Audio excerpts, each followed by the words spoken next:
Jom sama-sama kami. Caranya mudah. Hanya klik join button. Terima kasih.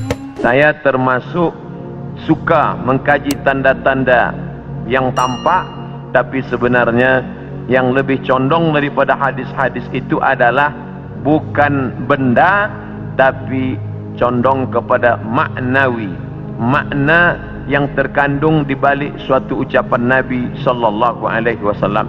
Maka pada kesempatan ini kita akan bahaskan satu daripada banyak hadis diriwayatkan oleh Abdurrahman ibnu Sakhar ad-Dawsi atau biasa dikenali dengan nama Abu Hurairah radhiyallahu an. Hadis ini ada dalam kitab Sahih Al-Bukhari. Apa kata Nabi? La taqumus sa'ah. Hari kiamat tidak akan terjadi hatta hingga yuqbadal ilmu. Yang pertama, dalam hadis ini ada 6 tanda. Ini yang akan kita bahaskan. Yang pertama, yuqbadal ilmu. Ilmu dicabut. Innallaha la yaqbidul ilma intiza'an. Allah tidak mencabut ilmu seperti mencabut pokok kayu dengan akarnya sekali. Lalu bagaimana ilmu itu tercabut? Bi mautil ulama, dengan meninggalnya ulama. Ketika Imam Syafi'i meninggal, maka berapa cabang ilmu hilang.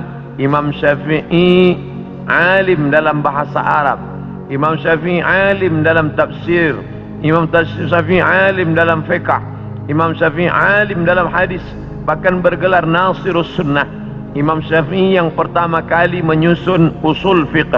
Lalu kemudian ketika meninggal masih ada digantikan oleh murid-muridnya, Al-Muzani, Al-Buwaiti, Rabi' Al-Muradi. Tapi kemudian makin ke bawah, maka hilanglah ilmu.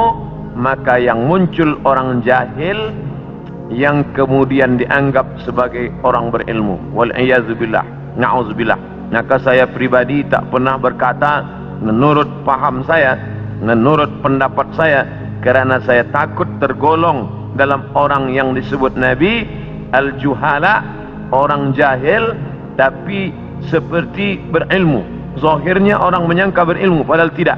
Maka selalu saya mengambil pendapat ulama. Menurut pendapat Imam Syafi'i, menurut pendapat Imam An-Nawawi, menurut pendapat Ibnu Hajar Al-Asqalani, menurut Imam Az-Zahabi, menurut Imam Jalaluddin Abdul Rahman As-Suyuti, untuk menyelamatkan diri daripada juhala. Na'udzubillah. Maka nanti kata Nabi SAW, sebelum hari kiamat bermunculanlah juhala kerana pandai berbicara, kerana berpakaian ulama. Al-juhala yalbisuna libasal ulama.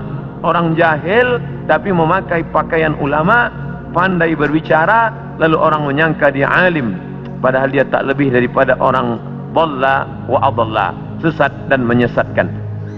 Sebenarnya kiamatnya sudah terjadi pada isinya, tapi alamnya belum kiamat besar. Maka kata ucapan Nabi SAW dalam suatu hadis, idza wussidal amru ila ghairi ahlihi, bila diberikan suatu perkara bukan kepada ahlinya, bukan kepada orang yang faham, fantaziris sa'ah, maka tunggulah kiamat. Makna kiamat di situ bukan kiamat alam semesta, tapi kiamat isinya. Bila pembinaan masjid ini diberikan kepada orang yang tidak pakar, tidak memiliki kepakaran pada bidang itu, fantaziris sa'ah, maka tunggulah sa'ah, kiamat, hari kiamat. Makna kiamat di situ bukanlah kiamat alamnya, tapi isinya sudah kiamat. Begitu juga dengan ucapan Nabi tentang masalah idza waqa'a ala ahadikumul qiyamah, bila terjadi kiamat pada salah seorang kamu, wa fi yadihi fasilah, di tangannya ada anak korma, falyaghrisha, tanamlah, kerana dia akan menanam itu, lalu kemudian dia mati. Bagaimana mungkin kiamat terjadi pada satu orang? Maka makna kiamat dalam hadis ini alamnya tidak kiamat, tapi orang itu mengalami kiamat, maknanya mati dia. Na'udzubillah. Oleh sebab itu maka bahwa kiamat sudah terjadi pada isinya, ya, kerana banyaknya orang jahil.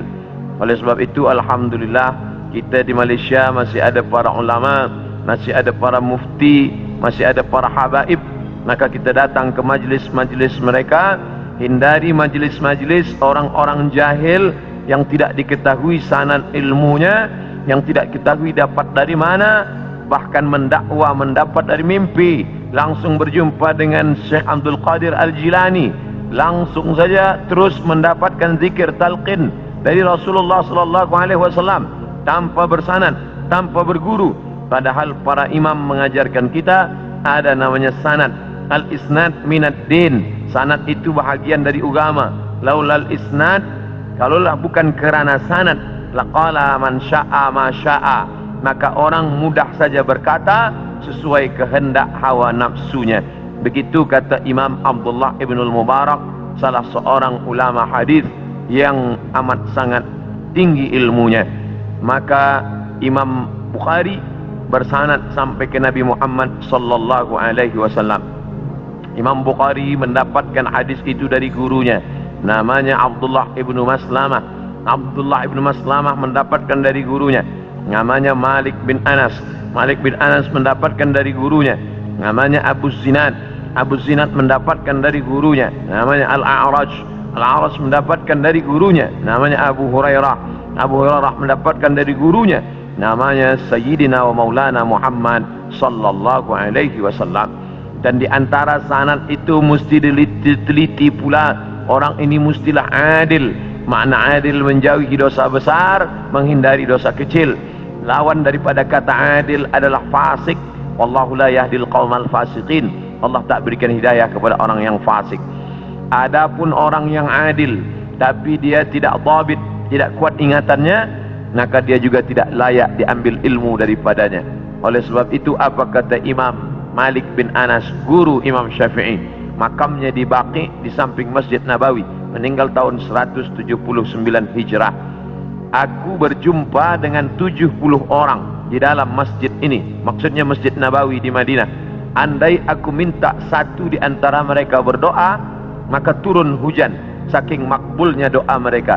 Tapi tidak aku ambil hadis satu pun dari ke-70 orang itu. 70 orang zuhud, ahli ibadah, abid, banyak ibadahnya, kabul doanya. Andai ku minta satu orang berdoa, turun hujan, begitulah kabulnya. Tapi aku tidak mengambil ilmu dari mereka kerana tidak dhabit, kuat ingatannya. Begitulah ulama menapis supaya jangan sampai mengambil ilmu daripada orang jahil. Kerana di antara tanda kiamat adalah yuqbadal ilmu, bahwa ilmu dicabut Allah subhanahu wa ta'ala. Maka bila kita masih ada kajian-kajian khas tafsir, khas fiqh, khas usul fiqh, khas hadis, maka kita hadir, kita dengarkan, kita fahami, kita rakamkan, kita share, maka dia bagian dari dakwah.